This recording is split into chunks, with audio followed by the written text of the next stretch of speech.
On pourrait d'ailleurs trouver un autre film pour montrer le basculement qu'a constitué les années 70 que j'ai revu récemment et ça m'a frappé. Le corps de mon ennemi, avec Belmondo et Bernard Blier. Oui. Et Belmondo, bon, c'est un scénario un peu à la, comment dire, à la Monte Cristo, c'est-à-dire qu'il est envoyé en prison pour un crime qu'il n'a pas commis et il revient à sa sortie de prison pour se venger de toute la bourgeoisie qui l'a fait enfermer. Mais peu importe cette histoire, il y a une scène qui révèle tout à fait l'esprit des années 70. Il croit piéger le maire de la petite ville, parce qu'il apprend qu'il a des tendances homosexuelles, sadomasochistes, qui se fait fouetter, etc. Et donc Belmondo arrive tout fier et il prend en photo le maire. Et le maire le regarde et lui dit « Mais mon pauvre ami, mais allez-y, prenez les photos, c'est très bien, alors qu'il est dans une robe ridicule, etc. » Vous voyez, vraiment, il est grotesque. Avec des menottes et tout. Et le type lui dit « Mais enfin, mais vous êtes idiot, ça se voit que vous étiez en prison, mais tout a changé, même ma femme est au courant. » Vous voyez, ça, pour moi, ça m'a frappé cette scène, parce que les années 70, c'est ça. Et c'est très typique de cet état d'esprit. C'est-à-dire qu'on insiste beaucoup, depuis quelques semaines, vous avez raison Christine, sur la fameuse pétition pour la pédophilie, les relations avec les enfants. Mais ce n'est pas que ça, en vérité. C'est loin d'être que ça. Il ne faut pas réduire... Contre la pédophilie. Heureusement, il ne faut pas réduire les années 70 à cette horreur. Vous voyez, en fait, c'est toutes les activités sexuelles qui sont glorifiées.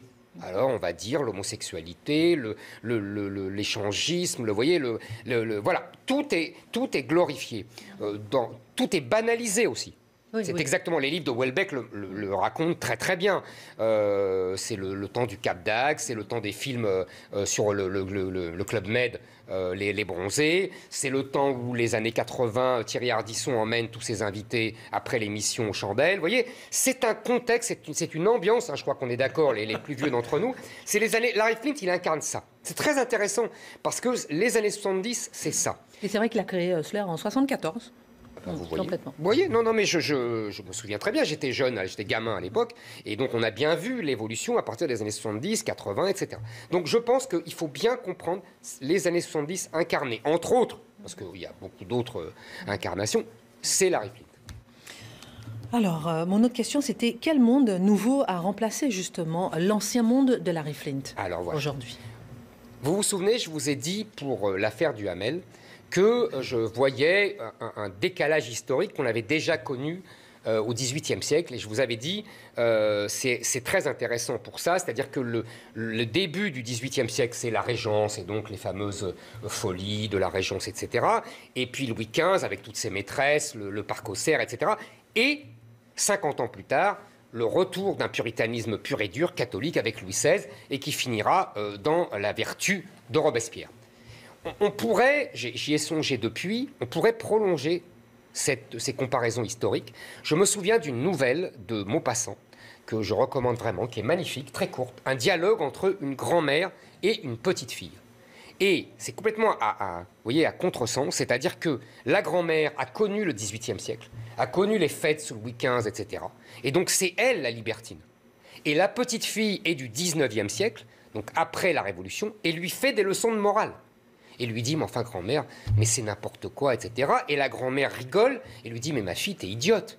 C'est une nouvelle absolument délicieuse et qui montre, vous voyez, on imagine que c'est toujours la jeunesse qui pousse vous voyez, aux excès, etc. Et puis la vieillesse qui dit, mais non, c'est pas bien, etc. Et là, et je pense que là aussi, c'est très typique de notre époque. C'est-à-dire que le puritanisme repasse par la jeunesse, en particulier par les jeunes femmes, mais pas seulement, par les jeunes hommes aussi, et qui regardent les sexagénaires, les septuagénaires, etc., avec des yeux ronds, en disant « mais vous faisiez vraiment ça, mais vous étiez fous ».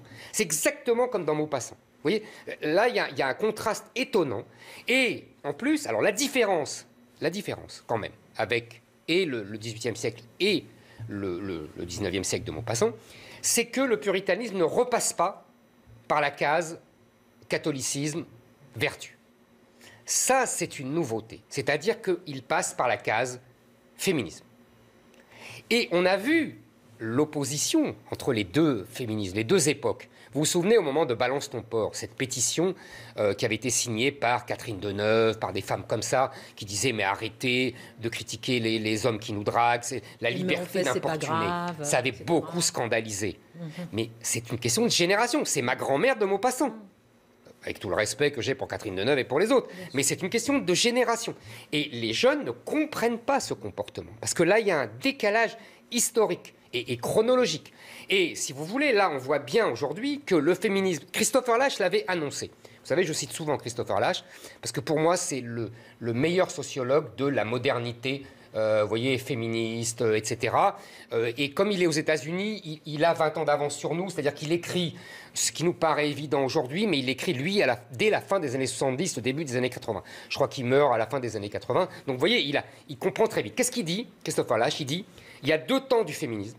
Il y a le féminisme libertaire, qui s'allie aux libertaires, aux hommes, pour démolir la morale catholique et ce qu'elles appellent la morale patriarcale, je vais y revenir.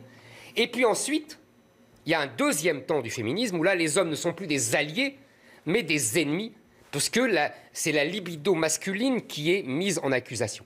Vous voyez, qu'on accuse de tous les maux, qu'on accuse d'être brutal, de ne pas respecter la dignité de la femme, etc. Vous voyez, il y a deux temps.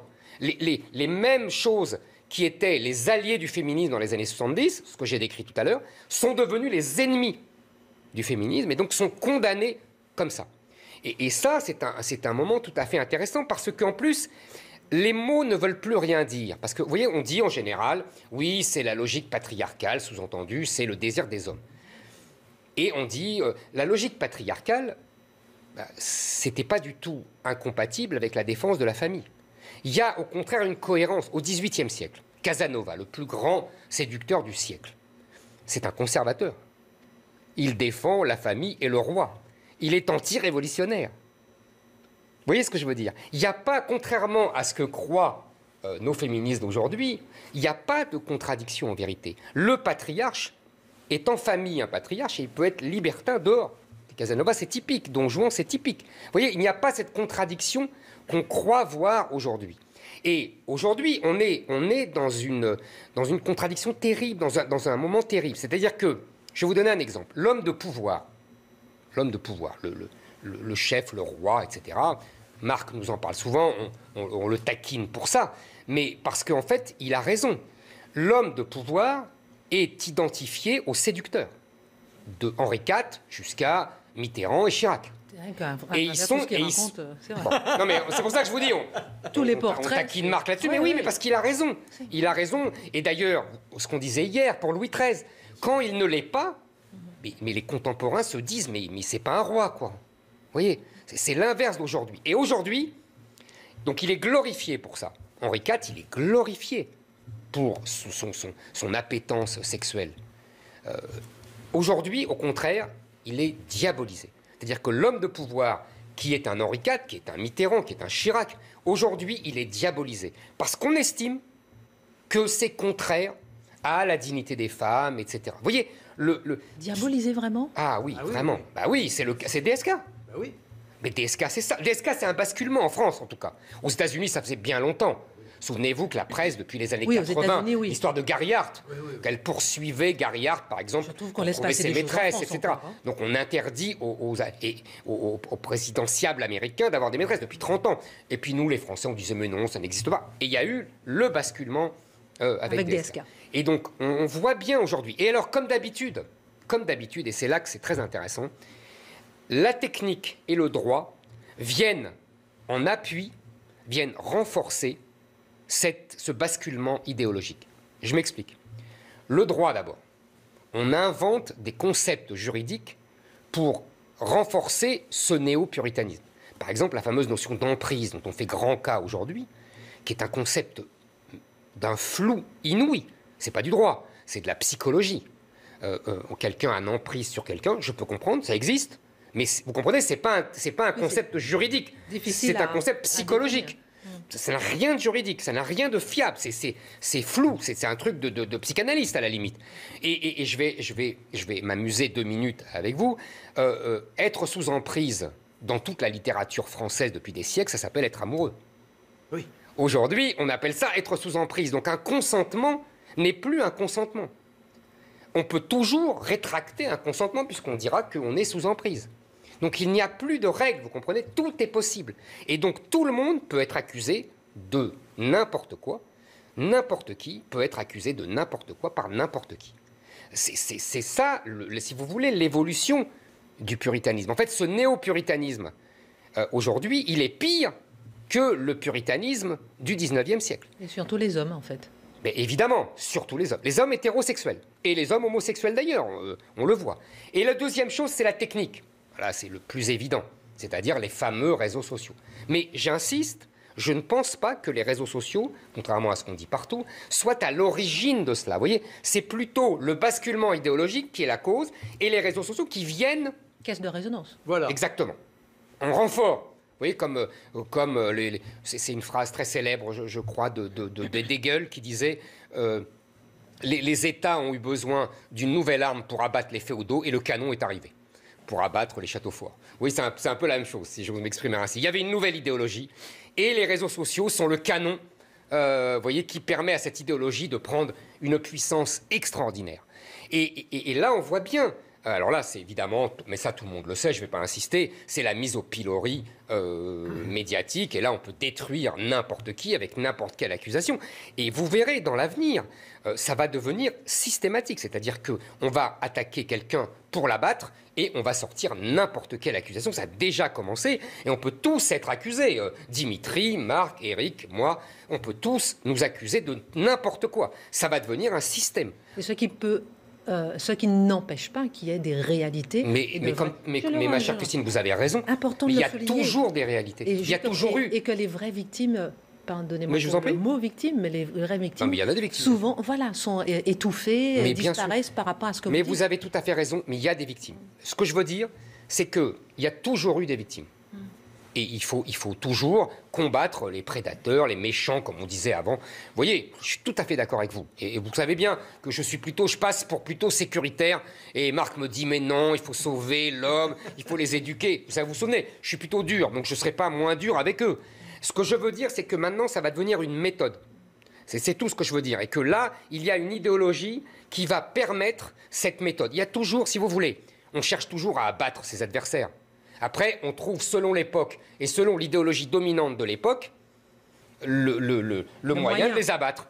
Dans l'Angleterre victorienne, le moyen, c'est l'homosexualité. Donc, on liquide Oscar Wilde. Vous voyez, on liquide les hommes politiques qui sont homosexuels. Ça, c'est le 19e siècle. Aujourd'hui, on liquide plus pour l'homosexualité, bien au contraire, mais en revanche, on va trouver la fameuse emprise, vous voyez, l'accusation de harcèlement, de viol, de machin, etc. C'est ça l'avenir. Et on va trouver n'importe qui pour n'importe quoi. Ce que je répète, on peut tous être ici accusés de n'importe quoi. C'est ça l'époque et c'est ça l'anti-Larry Flynt. Larry Flynt, il était accusé par les milieux conservateurs classiques, les catholiques, etc. Vous voyez, on était encore dans... C'était la fin du 19e siècle. Les années 70 ont abattu le 19e siècle et aujourd'hui, on est dans le 21e siècle. On est à l'envers complètement. Puritanisme. Moi, j'appelle ça un néo-puritanisme féministe. Parce que ce n'est pas un puritanisme, je vous dis, comme je vous ai dit, traditionnel, vous voyez, reposant sur « Ah non, c'est pas bien, la vertu des femmes », les chansons de Brel et de Brassens, quoi. Dimitri, vous voulez dire un petit mot, exceptionnellement? Mais la démonstration est je trouve... remarquable. Ah ouais, vous êtes gentil. Non, remarquable. Parce que c'était... Non mais moi, la question qui me venait à l'esprit, c'était, puisqu'aujourd'hui, quand on veut accéder au pouvoir, la question de la sexualité se pose immédiatement. Et je trouve que le cas Macron est assez emblématique, inédit. Un homme jeune qui a épousé une femme plus âgée que lui, quelque part, il esquive complètement le potentiel procès. Non, c'est pire que ça, ou c'est mieux que ça. Vous avez raison encore plus que vous ne croyez. Macron est l'emblème de cette nouvelle société. C'est-à-dire que vous avez tout à fait raison. Il a une femme plus âgée que lui, et on ne lui connaît pas de maîtresse. Il y a des rumeurs d'homosexualité qu'il dément, avec éclat. Et tout ça, effectivement, certains disent « mais non, c'est pas ci, c'est pas ça ». C'est l'envers de l'homme de pouvoir habituel. Mais vous avez 1000 fois raison. Et en cela, il est très intéressant. Bah oui, parce qu'il s'évite beaucoup de problèmes, en fait. Ah, mais c'est sûr, pour l'époque. Oui, pour l'époque. Il y a 30 ans, il aurait été ridicule. Vous voyez? C'est formidable, le basculement idéologique. Aujourd'hui, Dimitri a raison, il est pile poil dans l'idéologie de l'époque. Il y a 30 ans, on aurait dit c'est un freluquet.